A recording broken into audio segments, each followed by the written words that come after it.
Hello everyone, the 316, LEGO Maniac 316 here. Back with another Lightning Collection review on Monday. This time, I got the Mighty Morphin Pudgy Pig.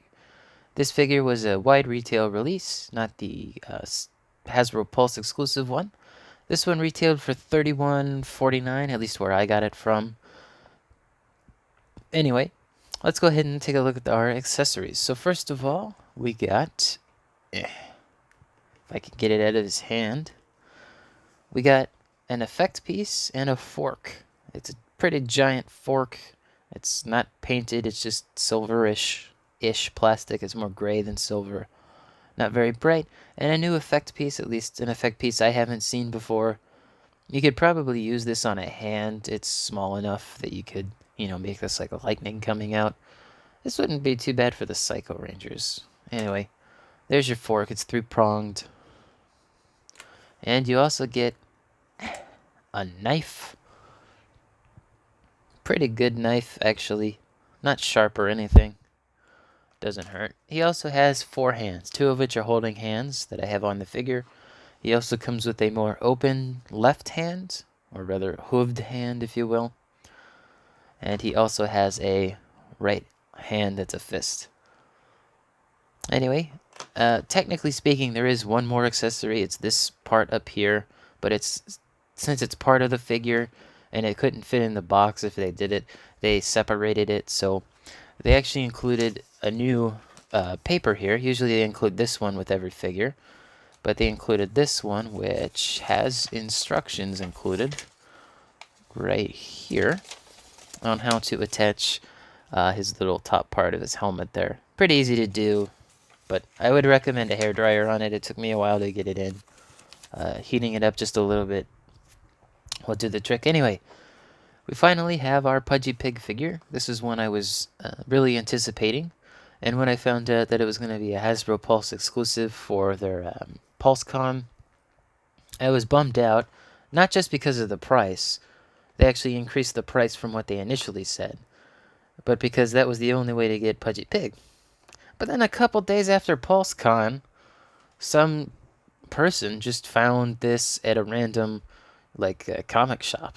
So, yeah, that's the story of this figure. It just kind of popped out of nowhere.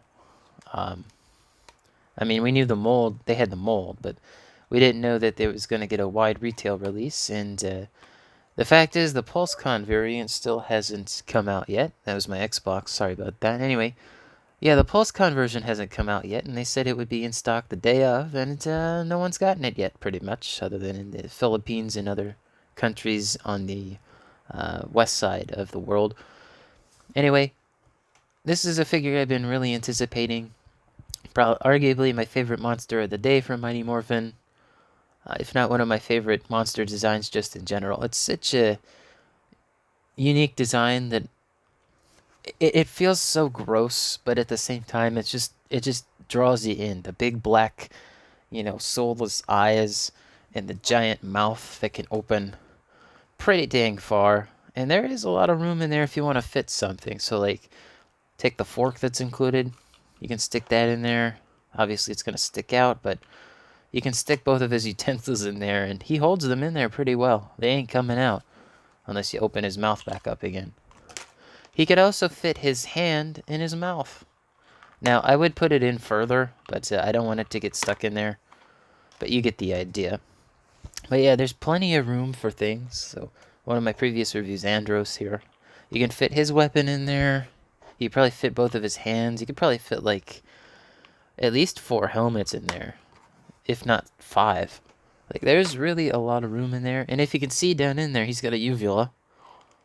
Which, kind of gross, but, it's nice they included it. The tongue is painted. It is a different color to this plastic. On camera, it looks more pink than it really is, but that's because, it snowed recently, the sun, you get the idea. But anyway, the texturing on this figure is excellent.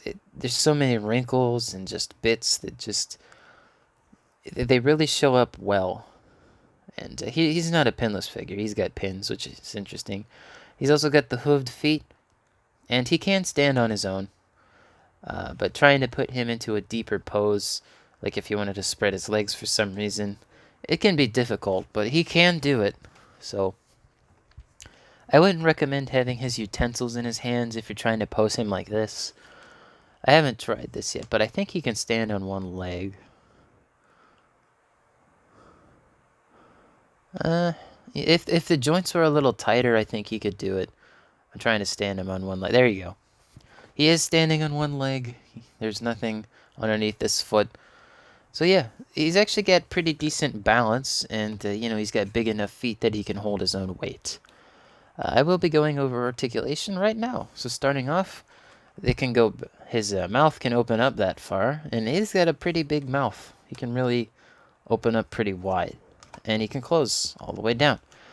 Arm-wise, he doesn't actually have a butterfly joint. He has that kind of faux butterfly joint that are in the McFarlane figures. It's basically like a dumbbell and with a hinge. There's a hinge joint in here. This is a single jointed elbow, but it does have the rotation left and right.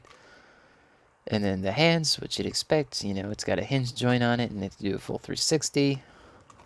Onto the legs, it's got ankle pivot. It's got, it can go all the way down or forward that much.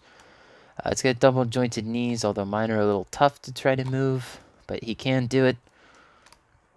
Oh, so crunchy.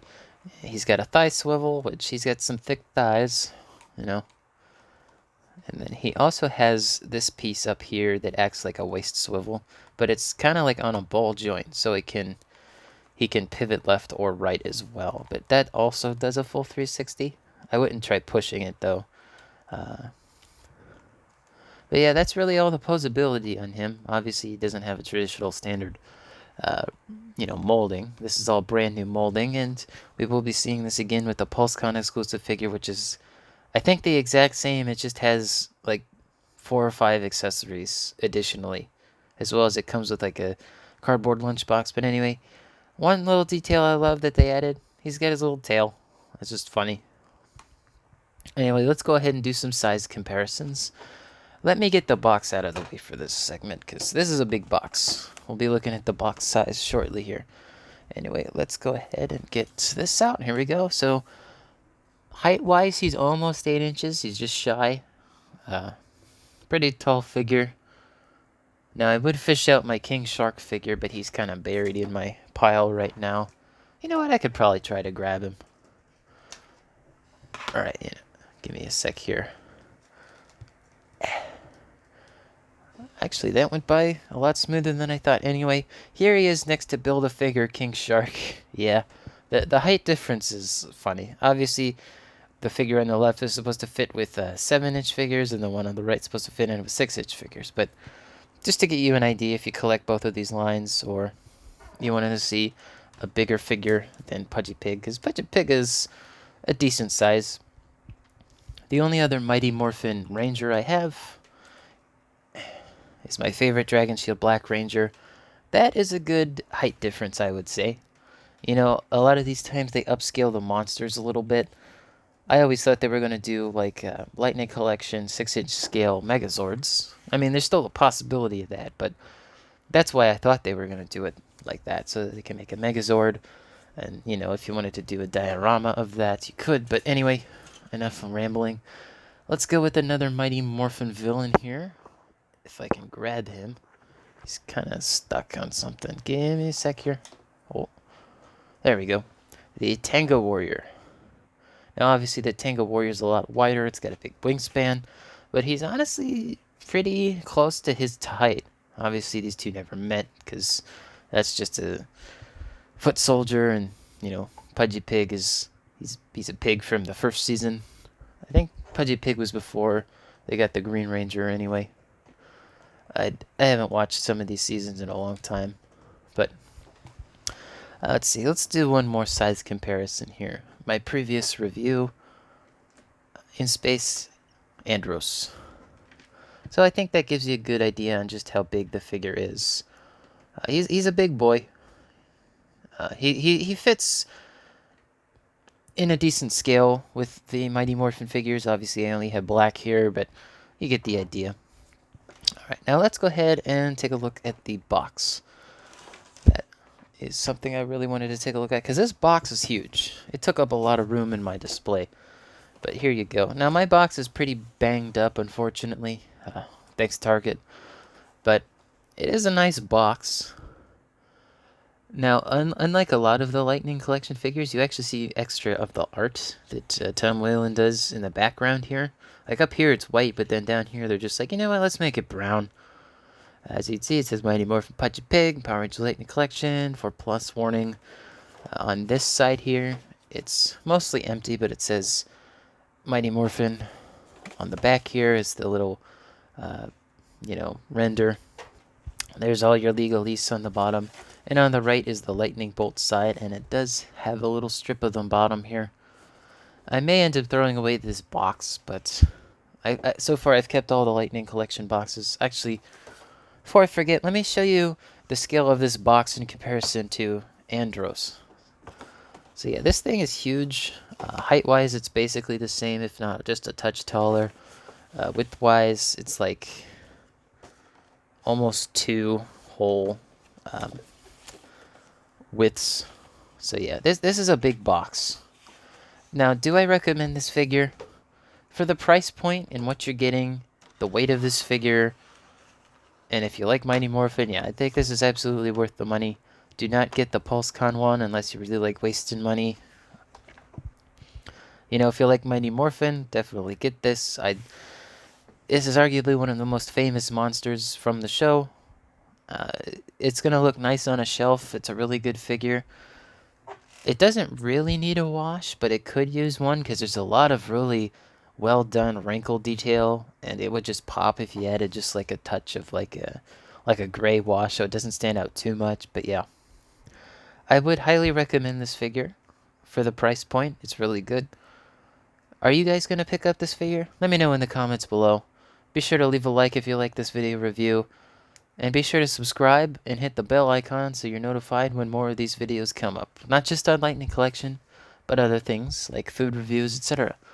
Anyway, thanks again for watching, guys. Stay tuned for the next video. Peace.